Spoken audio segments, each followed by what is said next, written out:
Sesaat lagi akan Anda dengarkan spesial program Dialog Sambang Parlemen. Acara ini dipersembahkan oleh Dewan Perwakilan Rakyat Daerah Kota Surabaya, Jalan Yosudarso nomor 18-22 Surabaya. DPRD Surabaya, Omah Curhat Arek Surabaya. 98,0 FM Sonora Surabaya, News Traffic and Music. Selamat pagi sahabat Sonora, senang sekali di kesempatan hari ini kita bisa berjumpa kembali di program Dialog Sambang Parlemen. Tentu saja kami berharap di segala aktivitas Anda pagi hari ini semua bisa berjalan dengan lancar. Dan di Dialog Sambang Parlemen untuk episode kali ini kita akan membahas mengenai sikap DPRD terkait reklamasi Pantai Surabaya. Jadi sahabat Sonora, penolakan terhadap proyek strategis nasional atau PSN berupa reklamasi Pantai Surabaya Waterfront Land atau SWL ini ya, yang seluas 1084 hektar dengan nilai investasi yang mencapai 72 triliun rupiah terus bergulir dan ini semakin meluas.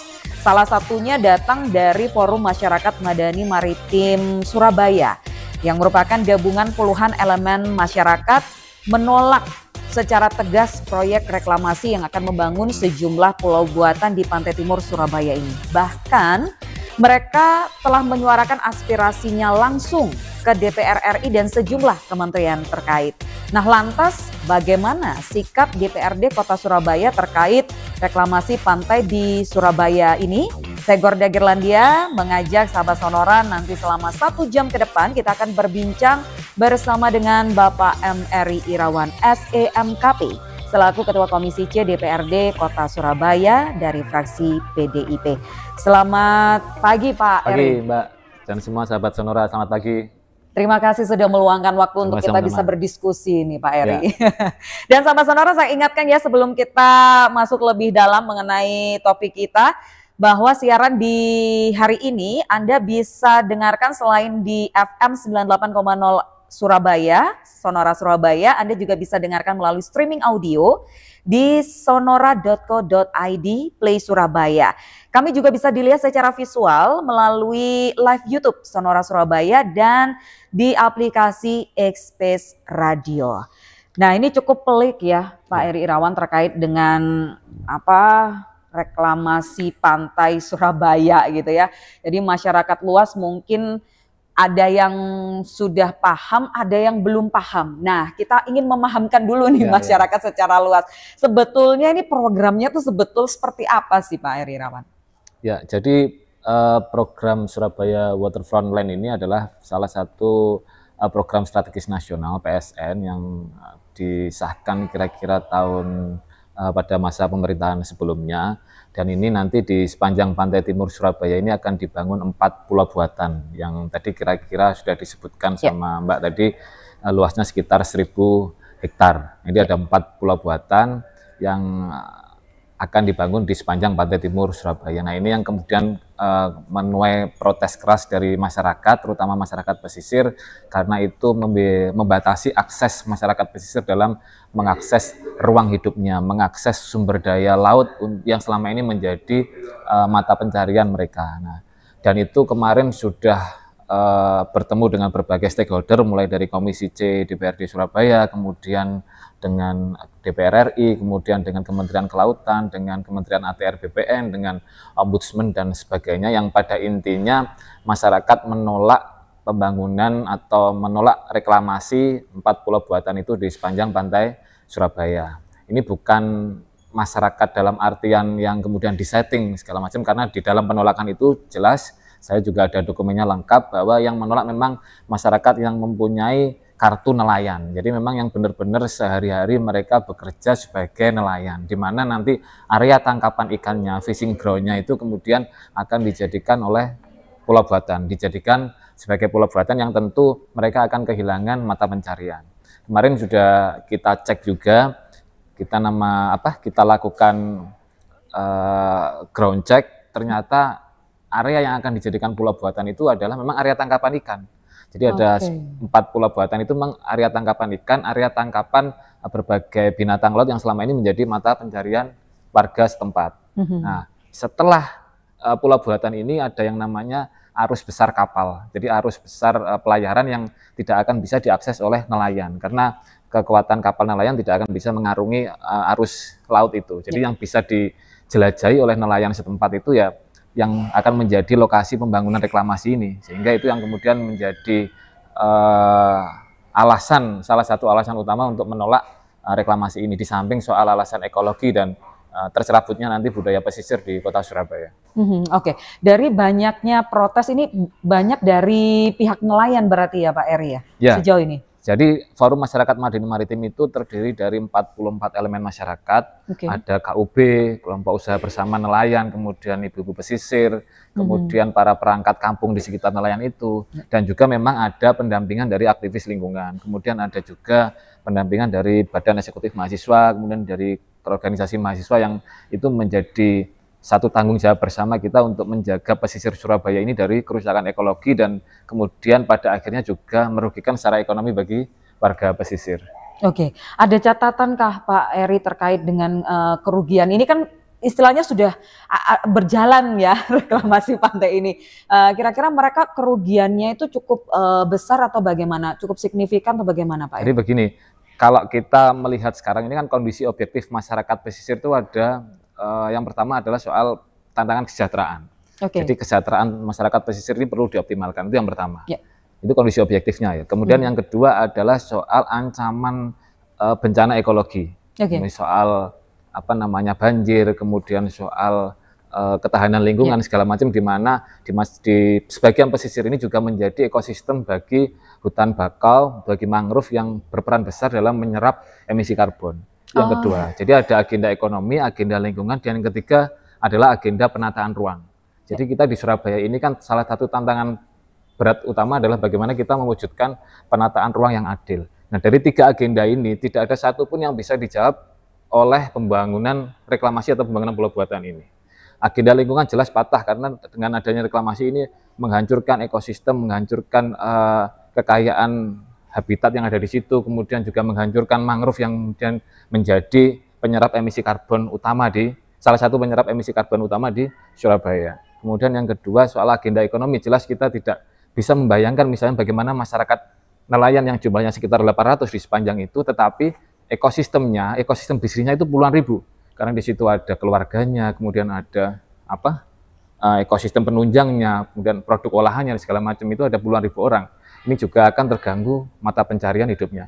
Kita akan sulit membayangkan misalnya seorang nelayan nanti dengan adanya pulau buatan itu dia bertransformasi atau berubah pekerjaan menjadi ya katakanlah misalnya petugas administrasi di perusahaan properti misalnya. Nah, itu kan yang tidak kita inginkan. Betul.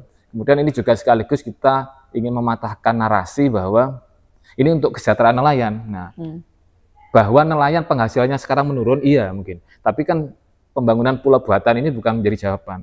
Sama kayak misalnya kita membandingkan di suasana pedesaan misalnya. Bagaimana sekarang generasi muda pedesaan itu mungkin akan susah masuk ke dunia pertanian karena kurang berminat, karena penghasilan dan segala macam. Tapi kan bukan kemudian sawahnya kita bangun gedung misalnya. Betul. Itu yang kedua. Kemudian yang ketiga soal agenda penataan ruang tadi, di mana hampir tidak mungkin masyarakat pesisir itu nanti akan menempati pulau buatan itu. Dalam artian memiliki asetnya, kemudian mengaksesnya segala macam, karena itu pasti dengan investasi 72 triliun itu tadi pasti harga jualnya juga akan sangat mahal. Jadi ini tidak menjawab satupun agenda kesejahteraan masyarakat pesisir, agenda lingkungan, agenda penataan ruang yang adil di kota Surabaya. Kita lihat banyak dampak buruk yang terjadi begitu ya dari adanya program reklamasi Pantai Surabaya ini. Nah, yang menjadi pertanyaan, tujuan utama awalnya apa Pak gitu loh dengan hadirnya reklamasi pantai ini? Tujuan utama tentu dari pemerintah pastinya kan ini soal motif ekonomi ya, jadi untuk menggerakkan ekonomi dan segala macam. Memang kalau bicara proyek kan pasti ada plus minusnya lah, ini pasti ada dampak positifnya juga. Tapi dampak positifnya yang setahu saya sih hanya bagaimana pembayaran PBB ke pemerintah kota, tetapi itu juga tidak akan signifikan atau tidak akan sebanding dengan kerusakan yang didapatkan. Misalnya soal kerusakan terkait dengan tata kelola pengendalian banjir. Jadi sahabat Sonora harus mengetahui juga bahwa aliran air, ada berbagai aliran air yang akan bermuara ke laut itu. Nah, kalau kemudian aliran air ini tersumbat dengan adanya pulau buatan, maka akan terjadi yang namanya sedimentasi. ketika sedimentasi ini akan terus bertahun-tahun, kemudian akan menimbulkan banjir yang nanti siapa yang mengantisipasi atau siapa yang bertanggung jawab? Pasti pemerintah kota juga. Jadi biayanya akan jauh lebih besar daripada misalnya kita sekedar pembayaran PBB. Jadi memang motif ekonomi ini juga kita harus hitung benar karena tidak akan sebanding dengan dampak yang kita dapatkan. Nah, oke. Ini kita lihat dampak jangka panjangnya begitu ya Pak Eri Irawan ya. Dengan adanya reklamasi pantai ini lebih banyak dampak buruknya. Terus kita juga sudah tahu sudah banyak penolakan begitu. Ya. Nah, bagaimana ini dari DPRD Surabaya menyuarakan terkait dengan hal ini? Ya, dari DPRD Surabaya kita terus berusaha mendampingi masyarakat juga melakukan advokasi kebijakan untuk menyuarakan penolakan ini. Tapi memang ini saya belum berani mengatakan ini sudah menjadi sikap kelembagaan DPRD Kota Surabaya. Tapi kalau di Komisi C kami sepakat untuk bagaimana menolak reklamasi ini bisa dilanjutkan. Karena memang tadi dampak negatifnya, mudaratnya jauh lebih banyak daripada dampak positifnya. Jadi memang kalau menurut Pak Eri nih ya di Komisi C lebih baik reklamasi pantai ini dihentikan. Ya, dihentikan. Oke, baik. Nah ini kira-kira Pak Eri kalau boleh tahu secara regulasi apakah memang bisa sebuah PSN yang udah direncanakan nih oleh pemerintah pusat dihentikan, dibatalkan seperti itu? Ya, kemarin juga kita mendapat kabar baik angin segar dari Presiden Prabowo Subianto yang sudah secara bijak menyampaikan akan melakukan evaluasi pada beberapa proyek PSN. Ada sekian puluh PSN yang akan dievaluasi. Sepanjang itu nanti tidak memberikan dampak positif bagi masyarakat tentu akan dievaluasi. Sebagaimana juga berbagai presiden yang sekarang mengiringi terjadinya isu reklamasi ini soal pagar laut dan segala macam yang dimana pemerintah pusat juga kemudian akhirnya membatalkan sertifikat di hiruk pikuk pagar laut yang kapan hari ada di Tangerang itu. Oke, nanti prosesnya seperti apa Pak kalau boleh tahu? Jadi kalau sekarang prosesnya memang masih pada izin pemanfaatan ruang laut. Ini yang sekarang masih berproses, setelah itu nanti ada analisis mengenai dampak lingkungan. Nah, ketika ini nanti kemudian patah, otomatis ini juga tidak akan dilanjutkan. Maka kita akan bersama-sama mendorong ini ke berbagai stakeholder agar memang benar-benar dicermati bahwa aspek lingkungan daripada dampak reklamasi ini luar biasa besar. Saya terus terang khawatir juga, ini kan sekarang kita menghadapi perubahan iklim yang sudah di depan mata. Betul. Bagaimana kita tahun lalu misalnya suhu di bumi ini sudah 1,5 derajat Celcius di atas rata-rata ketika masa pra-industri 1850. Jadi ini suhu terpanas sepanjang sejarah. Nah, kalau kita bicara perubahan iklim ini, sejarahnya akan berjalan seperti lebih cepat, Mbak. Ya, itu seharusnya kita prediksi tahun 2030 sesuai perjanjian Paris misalnya, untuk yang suhu bumi. Tapi ternyata sudah terjadi tahun kemarin. Otomatis ini dampak-dampaknya harus segera kita antisipasi dan kita mitigasi agar tidak semakin parah kondisi situasi perubahan iklim yang ada di Kota Surabaya ini dampaknya. Oke. Sejauh ini sudah ada pembahasan khususkah mungkin dengan pihak pemerintah Kota Surabaya, Pak Eri? Ya, kalau dari pemerintah Kota Surabaya sudah melakukan review dan sudah memberikan usulan, memberikan surat kepada pemerintah pusat terkait dengan dampak-dampak yang akan dihasilkan dari reklamasi ini. Memang secara izin sesuai dengan undang-undang pemerintah daerah itu berada di bawah pemerintah provinsi. Tetapi pemerintah Kota Surabaya bersama DPRD telah memberikan usul, memberikan saran, memberikan review agar reklamasi itu ditinjau ulang. Oke, berarti memang ini sepakat begitu ya dari DPRD maupun dari pemerintah Kota Surabaya memang ini sebaiknya dihentikan begitu.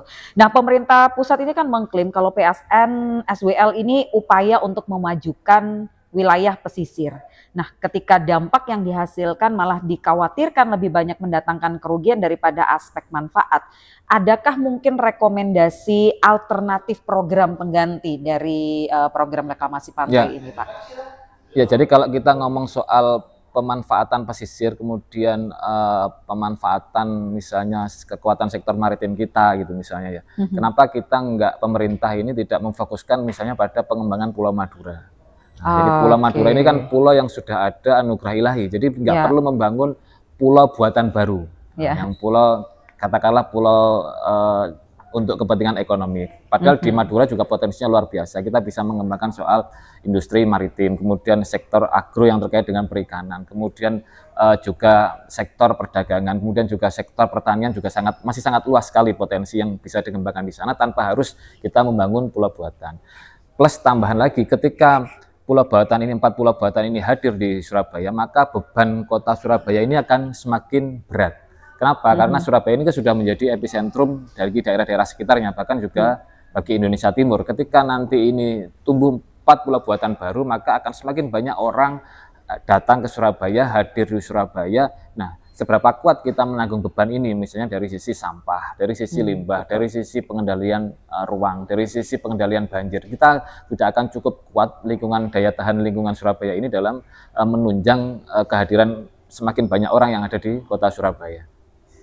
Baik.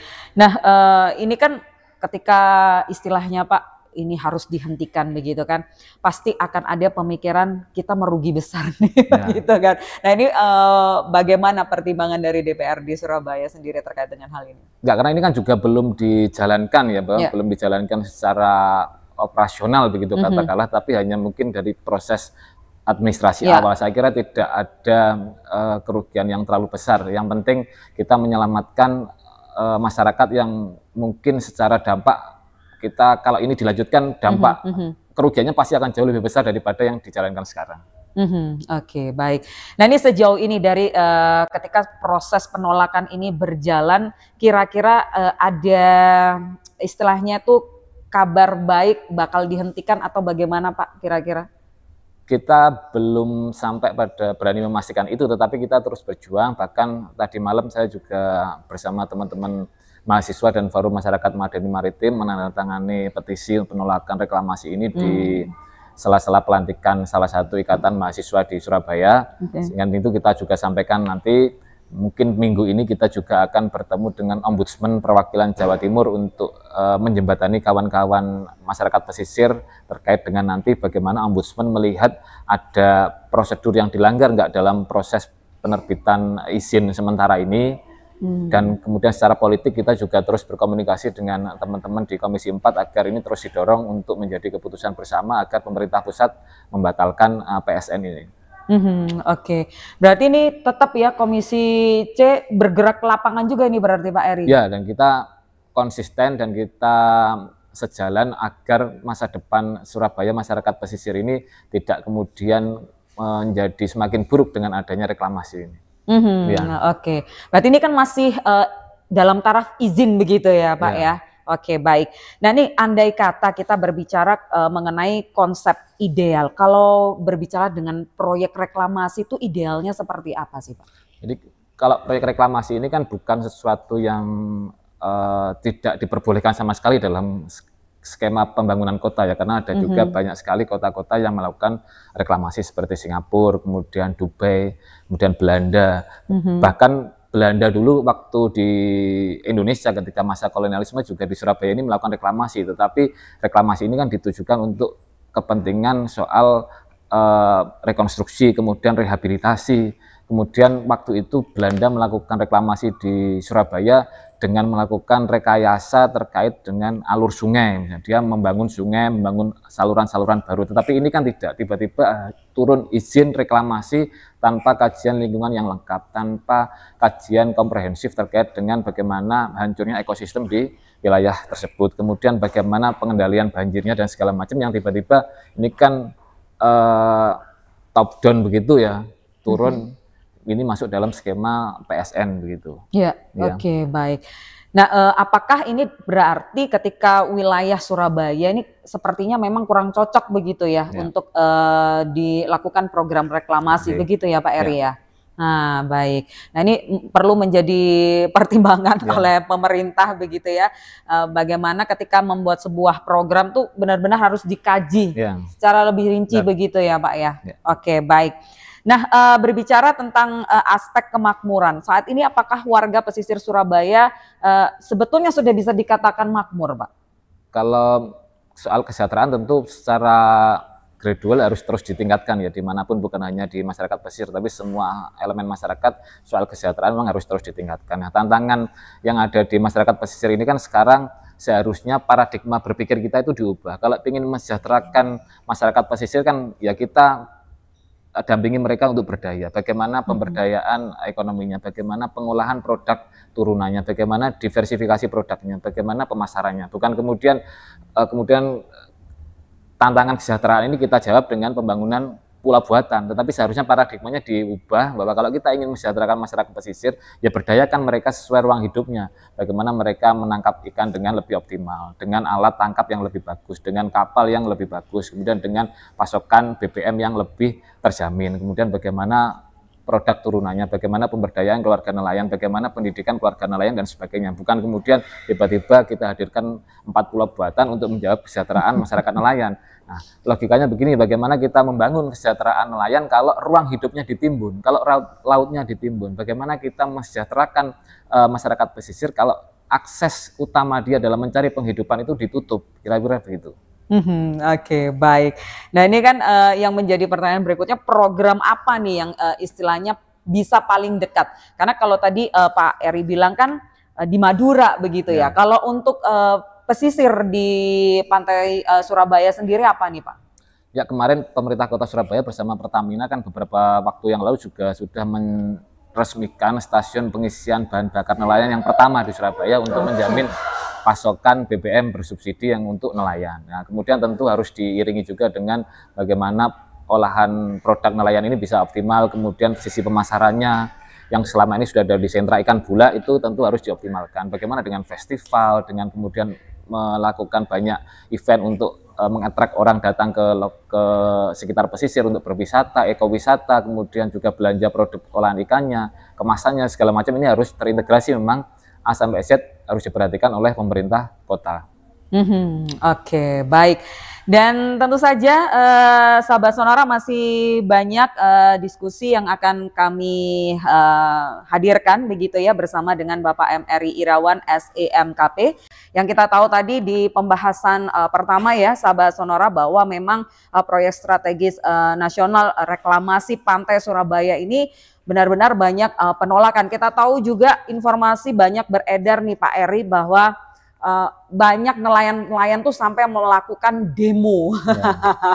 Nah ini kalau kita image demo itu kan sudah istilahnya tuh jangan sampai begitu ya. Tapi dari pihak nelayan yang merasa direnggut gitu ya kesejahteraannya dengan adanya program ini, mereka sampai turun melakukan demo. Nah kalau tanggapan dari DPR di Surabaya sendiri bagaimana? Ya, kalau soal aspirasi masyarakat tentu demo menjadi salah satu kebebasan berekspresi ya. Dan ini teman-teman nelayan bergerak gotong royong. Kemarin saya melihat juga Mbak videonya itu bagaimana teman-teman nelayan dari Surabaya naik bis, kemudian berhenti di rest area, kemudian makan dengan nasi bungkus adanya, kemudian di Jakarta juga beristirahat di gedung DPR, bahkan sholat-sholat di situ juga, mandi-mandi di situ juga, sehingga ini menjadi sebuah gerakan moral dari masyarakat pesisir yang sebetulnya juga memberi sinyal kepada seluruh masyarakat Kota Surabaya agar kita sama-sama menolak reklamasi ini demi kebaikan Kota Surabaya.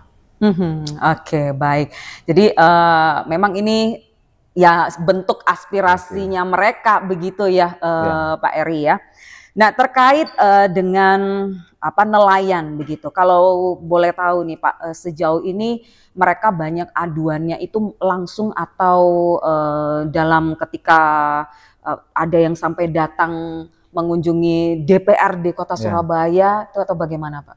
Ya, teman-teman nelayan sudah sering juga datang ke DPRD Surabaya. Kemarin termasuk sekitar 3-4 hari yang lalu juga perwakilan nelayan di sepanjang pantai timur Surabaya ini juga menemui kami di Komisi C untuk menyampaikan hasil daripada gerakan mereka ke Jakarta. Yang alhamdulillah kemudian direspon oleh banyak pihak termasuk oleh Ombudsman, juga nanti akan diterima oleh Ombudsman perwakilan Jawa Timur mungkin sekitar minggu ini atau awal pekan depan. Kemudian dengan DPRD Jawa Timur juga sudah kita komunikasikan juga dengan wakil para pimpinan DPRD Jawa Timur untuk menerima para nelayan ini, sehingga ini menjadi sebuah gerakan yang semakin membesar untuk bagaimana agar reklamasi ini benar-benar bisa dibatalkan di Kota Surabaya ini. Oke. Dan itu banyak ya Pak ya, terus ya mereka lakukan terus ya, itu ya. Terus.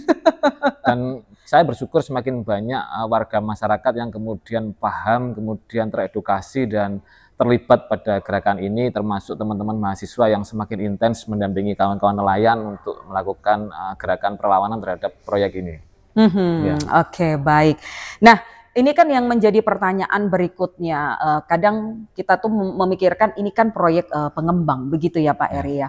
Apakah memang pengembangnya yang gagal atau memang karena proyek ini seharusnya tidak berjalan? Bagaimana Pak Eri? Ya, kemarin ada juga yang menyampaikan kenapa ini ditolak karena salah satunya pengembangnya itu salah satu PT itu memang punya track record yang mungkin dinilai kurang tepat untuk menggarap proyek dengan nilai triliunan rupiah ini. Tapi persoalan bagi saya bukan pengembangnya, entah itu pengembangnya PTA, PTB, PTC, kami tidak mempertimbangkan itu, tapi kita pada substansi proyeknya ini. Ketika proyeknya ini membawa banyak dampak negatif, tentu harus kita tolak. Terlepas misalnya nanti pengembangnya berganti ke PT yang sudah punya nama besar di Indonesia misalnya, karena kemampuan dia untuk mendevelop lingkungan sudah cukup bagus, tapi bukan itu. Yang kita inginkan adalah bagaimana reklamasi ini benar-benar ditolak, bukan masalah pengembangnya PTA, PTB, atau PTC begitu.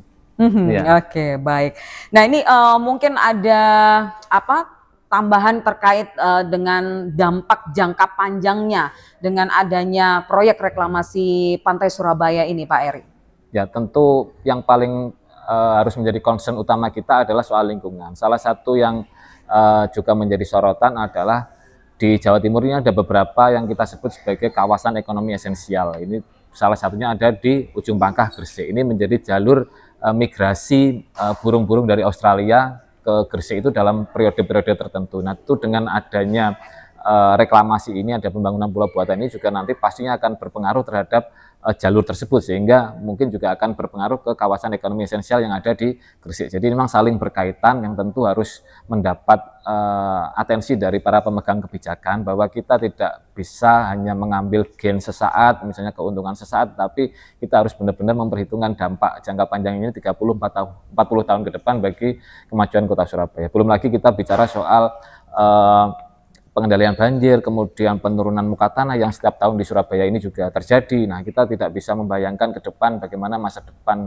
generasi penerus kita dengan adanya reklamasi ini. Mungkin kita untung pendapatan daerah dalam beberapa tahun ke depan, tapi secara jangka panjang dampak atau biaya yang dikeluarkan daerah untuk mitigasi, untuk rehabilitasi lingkungan itu akan jauh lebih besar daripada yang didapatkan ketika masa-masa sekarang ini. Oke, berarti sudah ada pembicaraan juga nih dari pihak di Gresik juga nih, Pak Eri. Kalau teman-teman sesama aktivis lingkungan tentu juga sudah ada pembicaraan dengan teman-teman yang ada di Gresik, dan memang ini sebenarnya harus menjadi problem bersama. Jadi Sidoarjo, Gresik, bahkan Madura juga, sehingga ini harus menjadi satu kesatuan pola berpikir yang integrasi dalam kita menjaga dan melestarikan lingkungan. Makanya saya bilang tadi, lebih baik daripada membangun pulau buatan, lebih baik kita membangun Pulau Madura yang banyak sekali potensi yang belum dioptimalkan. Jadi Pulau Madura ini kan anugerah ilahi yang seharusnya bisa kita kembangkan. Kenapa kita harus capek-capek membangun pulau buatan? Kira-kira bisa nggak Pak itu ketika nanti ini diberhentikan akan beralih ke program ke Pulau Madura? Seharusnya meskipun bukan untuk properti atau mungkin bukan untuk kawasan komersial, tapi kan seharusnya fokusnya bagaimana Pulau Madura itu dikembangkan untuk sektor agro, sektor maritim, kemudian sektor pertanian, dan masih banyak sekali potensi Pulau Madura yang bisa dikembangkan, seni budayanya, kuliner dan sebagainya, yang seharusnya ini bisa lebih dioptimalkan daripada kita membangun pulau baru. Seharusnya kan pola pikir pemerintah itu. Untuk membangun pusat pertumbuhan baru kan kita bisa beralih ke Pulau Madura daripada membangun pusat pertumbuhan baru di 4 pulau buatan. Ya, betul sih, betul ya. Jadi 4-1 sebetulnya. Nah, 1 ini sudah ada, 4 itu baru harus dibangun semua. Effortnya sebetulnya lebih besar, begitu ya Pak ya. Nah ini kira-kira ketika itu dibatalkan nanti akan ada pengajuan untuk Pulau Madura, sudah ada rencana untuk itu atau bagaimana Pak? Kalau itu kita belum tahu ya, karena itu bukan kewenangan DPRD Kota Surabaya juga. Tapi yang ingin saya tekankan, logika berpikir kita sederhana saja sebenarnya. Daripada kita membangun pulau buatan, lebih baik kita mengoptimalkan pulau yang sudah ada. Salah satunya kan Pulau Madura yang paling dekat dengan Surabaya, agar potensi-potensi di sana bisa dioptimalkan. Bahkan nanti bisa Bangkalan, Sampang itu sejajar dengan Surabaya. Betul. Karena memang esensinya sekarang tuh kalau Madura itu memang belum terlalu banyak hal yang bisa dieksplor. Padahal ada potensinya di situ. Luar biasa. Oke, baik. Nah ini menjadi pertimbangan juga bahwa sebetulnya ketika sudah ada potensi yang ada, itu bagaimana kita bergerak ke arah situ. Ya. Oke, baik. Nah, kita kan dari tadi tuh banyak berbincang lebih ke penolakan begitu, Pak. Nah, ada nggak sih sebetulnya suara yang menyatakan untuk tetap dijalankannya reklamasi Pantai Surabaya ini? Kalau proyek pro kontra pasti ada, yang pro juga ada. Cuma memang di sini saya juga ingin menyampaikan beberapa narasi yang menurut saya keliru ya terkait yang pihak yang menyatakan mendukung. Misalnya contoh, adanya reklamasi ini akan mengembalikan Surabaya sebagai kota maritim misalnya dengan sebagai pusat logistik. Nah, kita bicara jujur saja lah, misalnya kita tidak perlu membangun narasi yang kemudian menyesatkan publik.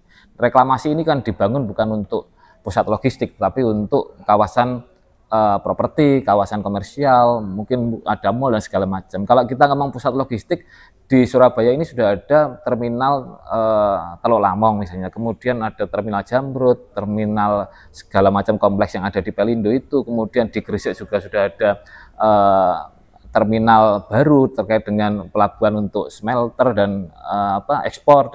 Kemudian di wilayah Jawa Barat juga ada pelabuhan baru Patimban yang untuk khusus ekspor otomotif yang di berbagai negara di dunia. Jadi sebenarnya kita mengembalikan Indonesia kejayaan maritim, sektor maritim yang disampaikan oleh beberapa pihak tertentu untuk mengembalikan Surabaya sebagai kekuatan kota maritim dunia ini, ya saya kira menjadi agak keliru gitu, karena ya apanya yang mau, sudah wong ini sudah ada di terminal Tanjung Perak, kemudian di terminal Tanjung Perak itu sudah ada terminal Teluk Lamong, ada terminal Jamrut dan segala macam yang menjadi pusat logistik terbesar kedua di Indonesia setelah di Jakarta. Jadi saya kira yang mau dikembalikan apa Surabaya sebagai kota maritim. Kalau kota maritim kan bukan hanya soal bagaimana kita soal logistik, tapi juga bagaimana pemberdayaan masyarakat maritimnya, kemudian bagaimana A sampai Z industri maritimnya ini berkembang. Sementara reklamasi ini kan industri properti, bukan industri maritim. Nah, kalau mau ngomong Surabaya sebagai kota maritim, ya kita benahi misalnya PT PAL-nya, kemudian kita benahi bagaimana PT Dok dan Perkapalan Surabaya sebagai salah satu produsen kapal dulu yang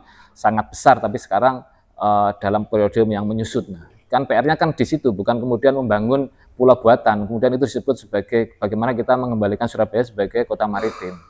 Ya betul, ini sudah keliru gitu ya Pak ya. Iya. Ya oke, baik. Nah harapan ke depan nih Pak, ketika banyak sekali penolakan yang terjadi atas program reklamasi Pantai Surabaya.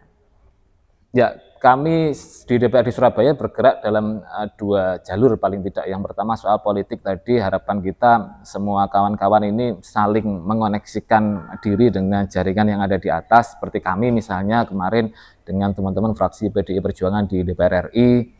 Dan kemudian dokumen penolakan reklamasi dari masyarakat pesisir yang ada tanda tangan lengkap itu semua sudah diserahkan ke Menteri Kelautan dan Perikanan melalui Komisi 4 DPR RI. Kemudian juga ada teman-teman partai lain yang bersama-sama juga menyambungkan dengan teman-teman yang ada di DPR RI, ada PKS, ada Gerindra dan segala macam yang saling mengoneksikan, itu secara politik ya. Kemudian yang kedua, kita juga secara rutin termasuk lewat dialog sambang parlemen ini kita mengedukasi masyarakat, mengedukasi stakeholder terkait termasuk akademisi untuk kita bersama-sama mendudukkan masalah ini secara objektif, kita mengambil kepentingan atau berpihak ke masyarakat, berpihak ke kepentingan jangka panjang bukan untuk kepentingan jangka pendek. Ya, baik. Nah ini sejauh ini program apa Pak yang bisa di-share ke masyarakat begitu ya, program nelayan sekiranya yang bisa untuk kesejahteraan mereka, yang sejauh ini yang bisa dijalankan? Ya. Kesejahteraan nelayan yang selama ini sudah dijalankan bersama pemerintah kota, diawasi DPRD, salah satunya soal pasokan BBM tadi sudah saya sebutkan, kemudian soal pemberdayaan nelayan, bahwa ini memang perlu dioptimalkan. Itu tentu ke depan harus kita jalankan bersama-sama. Kemudian yang tidak kalah penting menurut kami adalah soal penataan ruang yang lebih adil di wilayah utara dan timur Surabaya. Ini kan salah satu basis populasi terbesar nelayan kan ada di wilayah utara dan wilayah timur kota Surabaya. Ini yang selama ini luput mungkin ya dari soal penataan ruang. Nah, kita bersyukur Pemkot Pak Eri Cahyadi, Pak Armuji ini punya concern terkait dengan penataan ruang yang lebih adil. Salah satu contohnya apa? Bagaimana spot-spot baru di utara itu ditumbuhkan. Misalnya di kawasan Bulak, kemudian dengan atraksi-atraksi baru untuk mendatangkan orang mendatangi wilayah utara untuk bisa akhirnya menimbulkan pergerakan ekonomi. Kemudian di wilayah timur juga ada Rumah Sakit Surabaya Timur yang tentu juga diakses oleh masyarakat nelayan yang ada di wilayah timur. Ini bagian dari penataan ruang yang lebih adil sehingga nelayan punya hak hidup, punya ruang hidup yang aksesibel bagi dia. Misalnya ke rumah sakit tidak perlu jauh. Kemudian tentu juga sanitasinya diperhatikan agar kualitas hidup nelayan lebih meningkat. Pendidikan dan kesehatannya juga menjadi satu kesatuan dari program pemberdayaan ekonomi ini. Sejauh ini kehidupan nelayan masih aman, nyaman? Bagaimana Pak kalau untuk di Surabaya? Ya, kalau dibilang kesejahteraan perlu dioptimalkan tentu ya. Dan ini menjadi salah satu narasi yang dibangun oleh pihak-pihak tertentu untuk mendukung proyek reklamasi ini. Jadi reklamasi ini hadir untuk meningkatkan kesejahteraan masyarakat pesisir. Tetapi yang seperti saya bilang tadi, kita agak sulit membayangkan narasi kesejahteraan ini kemudian membuat nelayan dari yang pagi hari misalnya dia melempar melempar alat-alat tangkapnya kemudian berubah menjadi, mohon maaf, misalnya menjadi satpam di perumahan hasil reklamasi itu. Betul. Kan ini bukan yang kita inginkan. Ya. Dulu nelayan penghasilannya katakanlah sekian juta, kemudian menjadi petugas di perusahaan properti itu misalnya menjadi sekian juta lebih tinggi. Tapi kan bukan itu yang kita inginkan terkait dengan kesejahteraan nelayan. Betul. Padahal dampak ekologinya itu lebih berat untuk kita tangani di masa depan. Oke, baik. Terima kasih banyak Pak Eri Irawan untuk diskusinya yang luar biasa. Mungkin singkat saja Pak, sebagai closing statement apa yang bisa menjadi highlight untuk perbincangan kita di pagi hari ini. Ya, dalam pembangunan kota kita tentu harus melihat segala sesuatu ini secara komprehensif ya. Jadi bukan hanya dari satu sisi aspek kepentingan ekonomi. Bahwa kepentingan ekonomi menumbuhkan pertumbuhan ekonomi ini penting, tetapi secara jangka panjang aspek ekologi keberlanjutan lingkungan ini harus benar-benar kita perhatikan. Kita mendapat pajak, kemudian kita membuka lapangan pekerjaan saat ini misalnya, tentu dampak lanjutannya itu yang kemudian kalau lebih parah daripada apa manfaat yang kita terima hari ini tentu harus kita pertimbangkan betul. Misalnya nanti ada PBB sekian miliar masuk ke pemerintah kota Surabaya dari hasil proses reklamasi ini misalnya, tentu dampak negatif biaya yang akan dikeluarkan pemerintah kota Surabaya untuk menanggulangi masalah kehilangan pekerjaan masyarakat pesisir, menanggulangi masalah pengendalian banjir itu pasti akan jauh lebih besar daripada dampak positif penerimaan daerah yang akan didapatkan dari reklamasi ini. Baik, sekali lagi terima kasih Pak Eri Irawan untuk kesempatannya. Salam sehat dan sukses selalu. Dan sahabat Sonora, terima kasih juga untuk kebersamaan Anda di program Dialog Sambang Parlemen. Dan sampai berjumpa di episode berikutnya. Saya Gorda Gerlandia mewakili segenap kru yang bertugas pamit undur diri. Selamat melanjutkan aktivitas Anda. Sampai jumpa. Terima kasih telah Anda dengarkan spesial program Dialog Sambang Parlemen. Acara ini dipersembahkan oleh Dewan Perwakilan Rakyat Daerah Kota Surabaya, Jalan Yosudarso nomor 18-22 Surabaya. DPRD Surabaya, Omah Curhat Arek Surabaya.